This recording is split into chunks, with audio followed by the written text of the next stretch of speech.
Hello viewers, tax বিষয়ক আরেকটা নতুন ভিডিওতে আমি আপনাদের সবাইকে স্বাগতম জানাচ্ছি। আপনারা অনেকেই শুনে থাকবেন সরকার ট্যাক্স রিটার্ন সাবমিশন করার ক্ষেত্রে এই বছর ট্যাক্স ইনসেনটিভ বা কর প্রণোদনা দিবে। গত কিছুদিন আগেই পাশ হওয়া ফাইন্যান্স অ্যাক্ট 2026 অর্থাৎ অর্থ আইন 2026 সরকার দ্রুত ট্যাক্স রিটার্ন সাবমিশন করার ক্ষেত্রে ট্যাক্স ইনসেনটিভ বা কর প্রণোদনার ব্যবস্থা রেখেছে। নতুন নিয়ম বা নতুন আইন অনুসারে এনবিআর বলতেছে আপনি যদি প্রথম কোয়ার্টারে ট্যাক্স রিটার্ন সাবমিশন করে থাকেন তাহলে আপনি 25,000 টাকা পর্যন্ত কর ছাড় পাবেন। সো আপনি এই ট্যাক্স ইনসেনটিভ বা কর প্রণোদনা কিভাবে পাবেন? এই ট্যাক্স ইনসেনটিভ বা কর প্রণোদনা পাওয়ার জন্য আপনাকে কি করতে হবে? আপনি আসলে কত টাকা ট্যাক্স ইনসেনটিভ বা কর প্রণোদনা পাবেন? এই ট্যাক্স ইনসেনটিভ বা কর প্রণোদনার ক্যালকুলেশনটা কিভাবে হবে? এই সম্পর্কিত ডিটেইলস আজকে আমরা জানার চেষ্টা করব। এই ভিডিওতে আমরা বোঝার চেষ্টা করব ট্যাক্স ইনসেনটিভ বা কর প্রণোদনা সংক্রান্ত A to Z। এছাড়াও নতুন আইন অনুসারে আপনি যদি 31শে ডিসেম্বরের পরে ট্যাক্স রিটার্ন সাবমিশন করেন সেক্ষেত্রে আপনাকে এডিশনাল ট্যাক্স বা অতিরিক্ত কর দেয়া লাগবে। তার মানে এবারে ফাইন্যান্স অ্যাক্টে আপনার জন্য ২ টা ব্যবস্থাই রাখছে। একটা হচ্ছে ভালো খবর আর একটা হচ্ছে খারাপ খবর। অর্থাৎ আপনি যদি ট্যাক্স রিটার্ন দ্রুত সাবমিশন করেন তাহলে আপনি ট্যাক্স ইনসেনটিভ পাবেন। আবার অপরদিকে আপনি যদি দেরিতে ট্যাক্স রিটার্ন সাবমিশন করেন সেক্ষেত্রে আপনাকে অতিরিক্ত কর দেয়া লাগবে। আজকে আমরা ২ টা নিয়েই বিস্তারিত জানার চেষ্টা করব। এই ট্যাক্স ইনসেনটিভ এর ডিটেইলসটা বোঝার জন্য আমরা আসলে ৩ টা সিনারিও আলোচনা করব। যার ১ম টা হচ্ছে একজন বেসরকারি চাকরিজীবীর ক্ষেত্রে, 2nd টা হচ্ছে একজন বিজনেসম্যানের ক্ষেত্রে এবং 3rd টা হচ্ছে একজন প্রফেশনালস এর ক্ষেত্রে। মেইনলি একজন ডাক্তারের ক্ষেত্রে আমরা আলোচনা করার চেষ্টা করব। চলেন শুরু করি। তো আপনি আসলে কখন আপনার ট্যাক্স রিটার্ন সাবমিশন করতেছেন, এই বেসিসে আপনাকে অতিরিক্ত কর দেয়া লাগবে বা আপনাকে কর ছাড় বা কর প্রণোদনাও দিয়ে থাকবে।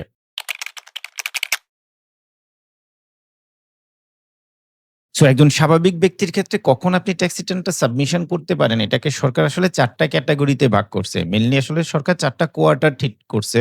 এই ৪ টা কোয়ার্টারে যদি আপনি ট্যাক্স রিটার্ন সাবমিশন করেন তাহলে আপনার ক্যালকুলেশনটা এরকম হবে। ফার্স্ট যে কোয়ার্টারটা অর্থাৎ 1st অফ জুলাই ২০২৬ থেকে ৩০শে সেপ্টেম্বর ২০২৬ অর্থাৎ এই যে ফার্স্ট যে কোয়ার্টার ২০২৬-২৭ অ্যাসেসমেন্ট ইয়ারের এইখানে এই সময়ের মধ্যে অর্থাৎ ৩০শে সেপ্টেম্বরের মধ্যে আপনি যদি আপনার ট্যাক্স রিটার্নটা সাবমিশন করেন সেক্ষেত্রে আপনাকে বলতেছে যে ৫% অফ ব্যালেন্স ট্যাক্স অথবা ৳২৫,০০০ আপনাকে কর ছাড় দিবে। তো এখানে দেখেন মেইন ওয়ার্ডটা কি? মেইন ওয়ার্ডটা হচ্ছে ব্যালেন্স ট্যাক্স। তার মানে আপনি আপনার ব্যালেন্স ট্যাক্সের উপরে ছাড় পাবেন। কর ছাড় পাবেন ব্যালেন্স ট্যাক্সের ৫% অথবা ৳২৫,০০০ হুইচ এভার ইস লোয়ার অর্থাৎ এই ২ টার মধ্যে যাহা কম। এখন মেইন কথাটা হচ্ছে আসলে ব্যালেন্স ট্যাক্সটা কি? ব্যালেন্স ট্যাক্সটা হচ্ছে আপনি ট্যাক্স রিটার্ন সাবমিশন করার সময় যে টাকাটা আপনার পকেট থেকে দেন এটাই ব্যালেন্স ট্যাক্স। ওই ট্যাক্সের ৫% আপনি ছাড় পাবেন। এখন আপনাকে সহজে আরো বুঝানোর জন্য আমি যদি বলি, আপনি ধরেন যে গত বছর যখন ট্যাক্স রিটার্নটা সাবমিশন করেছিলেন, আপনি কি আপনার পকেট থেকে ট্যাক্স দিয়েছিলেন? যদি ইয়েস হয় তাহলে ওই ট্যাক্সটাই হচ্ছে ব্যালেন্স ট্যাক্স এবং ওই যে ব্যালেন্স ট্যাক্সটা আপনাকে দেয়া লাগবে। মানে এই বছর ট্যাক্স রিটার্ন সাবমিশন করার ক্ষেত্রে আপনি যে ব্যালেন্স ট্যাক্সটা দিবেন সেটার ৫% আসলে আপনাকে কর ছাড় দিবে এবং এটা মেক্সিমাম ৳২৫,০০০ হইতে পারে। এজন্যই সরকার বলতেছে আসলে আপনি ৳২৫,০০০ পর্যন্ত কর ছাড় পাবেন। তাহলে এটা ক্যালকুলেশনটা কিভাবে হয় চলুন আমরা একটু বুঝার চেষ্টা করি। সো আমরা সরাসরি চলে আসলাম ই-রিটার্ন এর পোর্টালে। আমরা যদি এখান থেকে দেখি আমরা একজন বেসরকারি চাকরিজীবীর কিছু ডাটা ইনপুট করেছি। এখানে তার বেসিক সেলারি আছে, হাউস রেন্ট অ্যালাউন্স আছে, মেডিকেল অ্যালাউন্স আছে বা অন্যান্য ফেস্টিভ্যাল বোনাস অন্যান্য সেলারি কম্পোনেন্ট গুলো আছে। সো এটা নিয়ে আমি ডিটেইলস কথা বলতেছি না। কারণ এই রিলেটেড এই ভিডিওটা না। আপনি যদি এটা নিয়ে ডিটেইলস জানতে চান তাহলে এই ভিডিওটা দেখতে পারেন। সো আমরা যদি এমপ্লয়মেন্ট সামারিতে আসি দেখেন তার ৳১১,৮০,০০০ মতো তার টোটাল ইনকাম আছে। এখান থেকে 1/3 অথবা ৳৫,০০,০০০ হুইচ এভার ইস লোয়ার হিসেবে উনার ৳৩,৯৩,০০০ মাইনাস হয়েছে। ৳৭,৮৬,৬৬৭ মতো উনার আসলে ট্যাক্সেবল ইনকাম হয়েছে। এর পাশাপাশি উনার একটা মানে ব্যাংক ইন্টারেস্ট আছে। এটা ৳১৫,০০০ মতো একটা ব্যাংক ইন্টারেস্ট আছে। সেখান থেকে ট্যাক্স ডিডাকশন হয়েছে। এই হচ্ছে উনার ইনকাম। আমরা যদি উনার ট্যাক্স ক্যালকুলেশন এর ডিটেইলস এ আসি, উনার ইনকাম ফ্রম এমপ্লয়মেন্ট হচ্ছে ৳৭,৮৬,৬৬৭ আর উনার ওই ফাইন্যান্সিয়াল অ্যাসেট এর ইনকাম ছিল ৳১৪,২৫০। এই হচ্ছে উনার টোটাল ইনকাম। টোটাল ৳৮,০০,০০০ মতো উনার ইনকাম আছে। ট্যাক্স এক্সেম্পটেড ইনকাম আছে ৳৩,৯৩,০০০। এখান থেকে উনার যে ক্যালকুলেশনটা হয়েছে উনার ৳৪৫,০০০ স্ল্যাব অনুসারে অর্থাৎ ইনকাম ট্যাক্সের যে স্ল্যাব সেটা অনুসারে উনার ট্যাক্স আসছে এবং উনি ট্যাক্স রেয়াত পেয়েছে ৳২৪,০০০ মতো। এই ৳২৪,০০০ উনার আসলে সঞ্চয়পত্রে একটা ইনভেস্টমেন্ট ছিল সেই জন্য উনি পেয়েছে। তো উনার ট্যাক্স পেয়েবল হচ্ছে দেখেন ৳২১,১১০। এটা হচ্ছে টোটাল ট্যাক্স পেয়েবল। আর উনার সোর্স ট্যাক্স দেয়া আছে কত? উনার আসলে সোর্স ট্যাক্স যদি আমরা এখানে দেখি উনার সেলারির ট্যাক্স দেয়া আছে ৳১৮,১০০ অর্থাৎ উনি যে জায়গায় চাকরি করে ওইখান থেকে মানে ওইখানে উনার আসলে ৳১৮,১০০ ১২ মাসে ট্যাক্স ডিডাকশন হয়েছে। আর ব্যাংকের যে ইন্টারেস্ট সেখানে উনার ৳১৫০০ র মতো ট্যাক্স ডিডাকশন আছে। আমরা যদি টোটাল দেখি ৳১৯,৬০০ উনার আসলে ট্যাক্স দেয়া আছে বা এআইটি দেয়া আছে। তাহলে সামারি যদি বলি, দেখেন সামারিটা হচ্ছে উনার টোটাল ট্যাক্স আসছে ৳২১,১১১ এবং উনার ট্যাক্স দেয়া আছে ৳১৯,৬০০। যেহেতু উনি চাকরি করে, আসলে উনাকে যখন পেমেন্ট করা হয়, পেমেন্ট করার সময় এট সোর্স এ ট্যাক্স ডিডাকশন করে রাখা হয়। তো এই হচ্ছে উনার সামারি। এখন এখানে যদি আসেন, এই যে মেইন ক্যালকুলেশনটা এখানে হয়েছে, দেখেন ট্যাক্স পেয়েবল হচ্ছে ৳২১,১১১ আর উনি এই যে ইনসেনটিভ পেয়েছে, হ্যাঁ? দেখতেছেন এই যে incentive for first quarter submission. First কোয়ার্টারে সাবমিশন করার জন্য উনি ৳৭৬, অনলি ৳৭৬ উনি আসলে ট্যাক্স ইনসেনটিভ পেয়েছে। ঠিক আছে? এবং ইনসেনটিভ বাদ দেওয়ার পরে ৳২১,০০০ র মতো আসে এবং উনি ৳১৯,৬০০ যেহেতু দিয়েছে, বাকি ৳১৪৩৫ উনাকে আসলে দেয়া লাগবে। তার মানে এখানে মেইন মেসেজটা হচ্ছে, আসলে আপনি যে ট্যাক্সটা আপনাকে পে করা লাগতেছে, ওইটার বেসিসে আসলে আপনি ৳৭৬ টা পাবেন। কিরকম? আমি যদি একটা এক্সেলে এনে বুঝানোর চেষ্টা করি। সো আপনারা যেটা দেখেছেন, আসলে ৳২১,১১১ ছিল তার টোটাল ট্যাক্স এবং এখান থেকে উনার ৳১৮,১০০ আর ৳১৫০০, ৳১৯,৬০০ উনার আসলে অলরেডি এআইটি দেয়া ছিল বা ট্যাক্স পেইড দেয়া ছিল বা টিডিএস হিসেবে দেয়া ছিল। উনার ব্যালেন্স ট্যাক্স হচ্ছে এই ৳২১,১১১ থেকে আমরা যদি ৳১৯,৬০০ মাইনাস করি, এটাই হচ্ছে উনার ব্যালেন্স ট্যাক্স।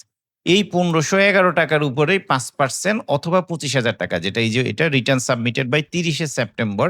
আপনি যদি এই যে নেক্সট ৩০শে সেপ্টেম্বরের মধ্যে ট্যাক্স রিটার্ন সাবমিশন করেন এবং আপনার সিনারিওটা যদি এরকম হয় বা আমাদের এই সিনারিওর ক্ষেত্রে উনি আসলে ৳৭৬ আসলে ট্যাক্স ইনসেনটিভ পাবে। কত? এই ৳১৫১১ র ৫%।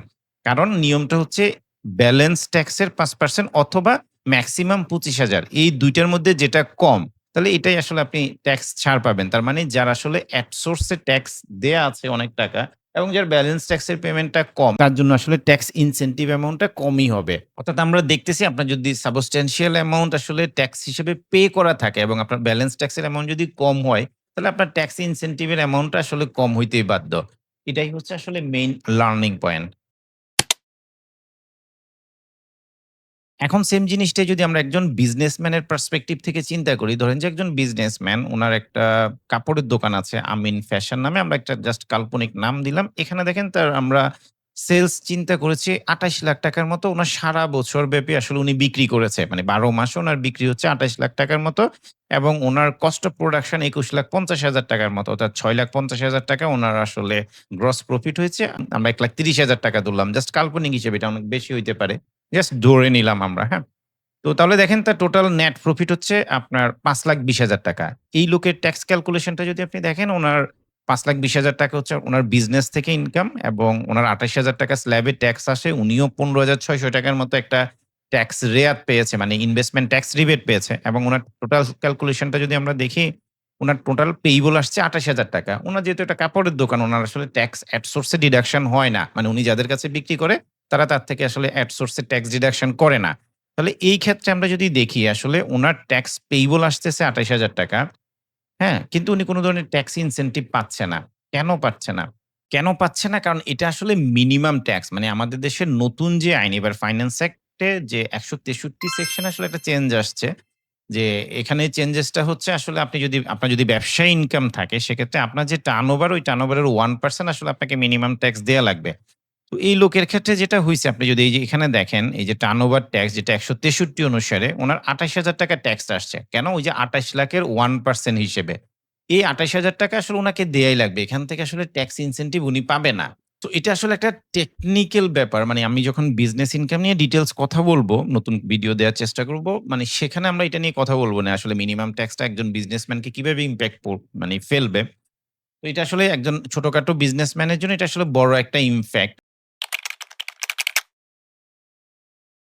মানে ট্যাক্স ছাড় পাইতে হয়, সেক্ষেত্রে আসলে তার ইনকামটা বেশি হইতে হবে। মানে তার জন্য মিনিমাম ট্যাক্স অ্যাপ্লিকেবল না হয়, এরকম একটা ইনকাম যদি থাকে, তাহলে হয়তোবা উনি ট্যাক্স ছাড় পাবে। ধরেন যে আমি জাস্ট ধরে নিলাম যে উনার ইনকাম হচ্ছে, অন্যান্য সবকিছু ঠিক রেখে আমি ধরে নিলাম যে উনার ইনকাম হচ্ছে ২৮,০০,০০০ এর পরিবর্তে ৩৮,০০,০০০ করে দিলাম। হ্যাঁ? এখন আমি যদি সেভ ড্রাফট দিই এবং আমরা যদি এখানে আসি, তাহলে দেখেন তার মিনিমাম ট্যাক্স এখন চলে আসতেছে ৳৩৮,০০০ আর উনার ট্যাক্স কত আসতেছে? এখন ট্যাক্স অনেক আসছে। এই যে ৳১,৭৪,০০০, ৳১,৪৪,০০০, এখন উনি আসলে ইনসেনটিভ পাবে। এই যে দেখেন, উনার এই ৳৭,২০০ আসলে উনি ট্যাক্স ইনসেনটিভ পাবে। তার মানে একজন বিজনেসম্যানের ক্ষেত্রে মেইন মেসেজটা হচ্ছে, আপনার যদি মিনিমাম ট্যাক্স এর অতিরিক্ত আসলে আপনাকে ট্যাক্স দেয়া লাগে, তাহলে ওই ট্যাক্সের উপরে আসলে আপনি কর ছাড়টা পাবেন। তো মিনিমাম ট্যাক্সটা ক্যালকুলেশনটা নিয়ে আমরা একটা টেকনিক্যাল এই ব্যাপারটা নিয়ে হয়তোবা আমরা একটা ভিডিও দেওয়ার চেষ্টা করব। সেম ব্যাপারটাই যদি আমরা একজন ডাক্তারের ইনকামের পার্সপেক্টিভ থেকে চিন্তা করি, একজন ডক্টর ধরেন যে উনার একটা পার্সোনাল চেম্বার আছে, উনার ইনকামটা হয় এবং উনার কোন ধরনের ট্যাক্স ডিডাকশন হয় না। কারণ রুগীরা তাকে যখন কনসালটেশন ফিটা দিয়ে থাকে তখন আসলে ট্যাক্স ডিডাকশন করে না। তো এই ক্ষেত্রে ধরেন যে আমরা ধরে নিলাম ওই লোকের ইনকাম হচ্ছে, ওই ডক্টরের ইনকাম হচ্ছে ৳৯,০০,০০০। উনার কোন ধরনের কস্ট অফ প্রোডাকশন বা কস্ট অফ গুডস সোল্ড নাই। উনার কারণ যেহেতু সার্ভিস ইন্ডাস্ট্রি আমরা ধরে নিলাম ৳৩,৫০,০০০ মতো উনার একটা খরচ আছে। ৳৫,৫০,০০০ উনার আসলে ইয়ারলি ইনকাম। জাস্ট আমরা ধরে নিলাম, হ্যাঁ? তো আপনি যদি এখানে আসেন ট্যাক্স পেমেন্টের এখানে আসলে তো এখানে দেখেন তার ৳৫,৫০,০০০ তার ইনকাম আসছে। অর্থাৎ income from business and profession থেকে ইনকাম এবং উনার আসলে ৳১৬,৫০০ মতো উনি ট্যাক্স রিবেট পেয়েছে। ৳১৫,০০০ উনার রেগুলার ইনকাম। বাট উনার আসলে মিনিমাম ট্যাক্স চলে আসছে ওই যে যেটা একটু আগে বললাম ১৬৩ সেকশন অনুসারে ৳৯,০০০ এবং উনিও আসলে কোন ধরনের ট্যাক্স ইনসেনটিভ পাবে না। এই যে এই জায়গাটাতে দেখেন কোন ট্যাক্স ইনসেনটিভ নাই। কারণ মিনিমাম ট্যাক্সের উপর আসলে ট্যাক্স ইনসেনটিভ পাওয়া যায় না। এক্ষেত্রেও সেম ধরেন যে এই ডাক্তারের ইনকামটা যদি আমরা একটু বাড়াই দিই, ধরেন যে যেটা আমি কত চিন্তা করেছি, আমি যেটা ৯,০০,০০০ বলেছি আমি ধরেন যে ১৯,০০,০০০ করে দিলাম। এখন আমি যদি সেভ ড্রাফট দিই, তখন আসলে দেখবেন যে তার স্ল্যাব অনুসারে ট্যাক্স আসতেছে কত? প্রায় ৳১,৫০,০০০ মতো এবং মিনিমাম ট্যাক্স আসছে ৳১৯,০০০ এবং উনি রিবেট বাদ দেওয়ার পরে উনার সব ডিটেইলস ক্যালকুলেশন করে উনার যদি ট্যাক্সটা দেখেন ৳১,৫০,০০০ মতো উনার ট্যাক্স আসছে এবং উনি ৳৭,৫০০ কি পেয়েছে? ট্যাক্স ইনসেনটিভ পেয়েছে। এতক্ষণ যে আলোচনাটা করলাম সেটার মেইন মেসেজটা হচ্ছে আপনার যদি এক সোর্স এ ট্যাক্স ডিডাকশন অনেক বেশি করা থাকে এবং আপনার ব্যালেন্স ট্যাক্স যদি কম হয়ে থাকে, সেক্ষেত্রে আসলে খুব বড় একটা অ্যামাউন্ট বা ভালো একটা অ্যামাউন্ট আপনি আসলে কর ছাড় পাবেন না। এবং বিপরীত দিকে যদি আমরা চিন্তা করি যে একজন বিজনেসম্যান বা একজন ডাক্তারের ক্ষেত্রে আপনার যদি ট্যাক্স দেয়া না থাকে এবং আপনি যদি মিনিমাম ট্যাক্স এর মধ্যে না পড়েন বা ট্যাক্স পেয়েবল টা মিনিমাম ট্যাক্স না হয়, সেক্ষেত্রে আসলে আপনি একটা ভালো অ্যামাউন্ট ট্যাক্স ছাড় পাবেন।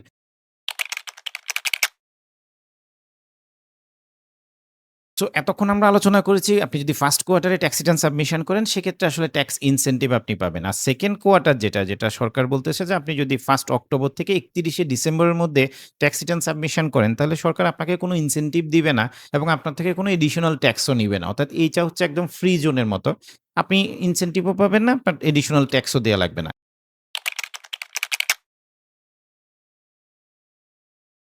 এরপরে যখন আসতেছে অর্থাৎ ৩১শে ডিসেম্বরের পরে আপনি যখন ট্যাক্স রিটার্ন সাবমিশন করবেন, তখন বলতেছে এটা সরকার বলতেছে আপনি যদি 1st অফ জানুয়ারির মানে হইতে ৩১শে মার্চ পর্যন্ত আপনি যদি ট্যাক্স রিটার্ন এই সময়টার মধ্যে আপনি যদি ট্যাক্স রিটার্ন সাবমিশন করেন, তাহলে আপনাকে এডিশনাল ট্যাক্স দেয়া লাগবে। সেটা কিরকম? 2% অফ ব্যালেন্স ট্যাক্স।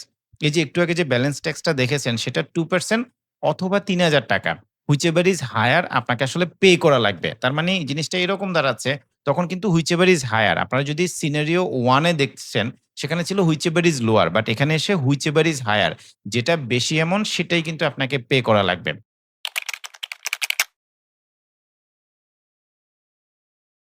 আর এর পরের প্রান্তিকে যদি আপনি যান বা কোয়ার্টারে যদি আপনি যান বা এর পরের কোয়ার্টারে যদি যেটা হচ্ছে 1st অফ এপ্রিল হইতে ৩০শে জুন আপনি যদি ট্যাক্স রিটার্ন সাবমিশন করেন এই সময়ের মধ্যে তাহলে আপনাকে ৳৫,০০০ অথবা ৫% অফ ব্যালেন্স ট্যাক্স। আপনাকে এই টাকাটা হুইচেভার ইস হায়ার এই টাকাটা পে করতে হবে। এখন যদি আমি সামারি বলি এতক্ষণ যে ৪ টা জিনিস আলোচনা করেছি। এখানে ১ম টা হচ্ছে 1st অফ জুলাই হইতে ৩০শে সেপ্টেম্বরের মধ্যে আপনি যদি ট্যাক্স রিটার্ন সাবমিশন করেন।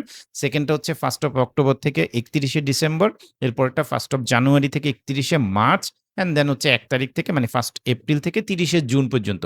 এই ৪ টার মধ্যে দেখেন ১ম টার মধ্যে যেটা বলতেছে যে আপনার ব্যালেন্স ট্যাক্স বা আমি যদি বাংলায় বলি পরিশোধযোগ্য করের ৫% অথবা ৳২৫,০০০ যাহা কম সেটা আপনাকে আসলে ট্যাক্স ইনসেনটিভ দেয়া হবে। আর 1st অফ অক্টোবর থেকে ৩১শে ডিসেম্বর পর্যন্ত হলে আপনি ট্যাক্স ইনসেনটিভও দিবে না। আপনাকে এডিশনাল ট্যাক্সও দেয়া লাগবে না। আর 1st অফ জানুয়ারি থেকে ৩১শে মার্চ পর্যন্ত যদি হয়, তাহলে আপনার ব্যালেন্স ট্যাক্স বা পরিশোধযোগ্য করের ২% অথবা ৳৩,০০০ হুইচএভার ইস হায়ার আপনাকে কিন্তু পে করা লাগবে। আর 1st অফ এপ্রিল থেকে ৩০শে জুনের মধ্যে যদি আপনি ট্যাক্স রিটার্ন সাবমিশন করেন, সেক্ষেত্রে আপনার পরিশোধযোগ্য করের অর্থাৎ ব্যালেন্স ট্যাক্সের ৫% অথবা ৳৫,০০০ যেটা বেশি সেটাই আপনাকে কিন্তু পে করতে হবে। তো আমরা যদি এই ৪ টা জিনিসই বুঝার চেষ্টা করি, একটা অলরেডি আমরা আলোচনা করেছি যে ঠিক আছে আপনি ফার্স্ট ক্যাটেগরি যেটা আপনি ৳৭৬ পাচ্ছেন। এখন সেকেন্ড ক্যাটেগরি যেটা যে আপনি ৩১শে ডিসেম্বরের মধ্যে আপনি ট্যাক্স রিটার্ন সাবমিশন করেছেন, সেক্ষেত্রে আসলে আপনাকে কোনো এডিশনাল ট্যাক্সও দেয়া লাগবে না। এখন আসেন আপনি 1st জানুয়ারি থেকে অর্থাৎ ৩১শে ডিসেম্বরের পরে ট্যাক্স রিটার্ন সাবমিশন করেছেন এবং সিনারিওটা সেম। আপনার ব্যালেন্স ট্যাক্স আসতেছে ৳১৫১১।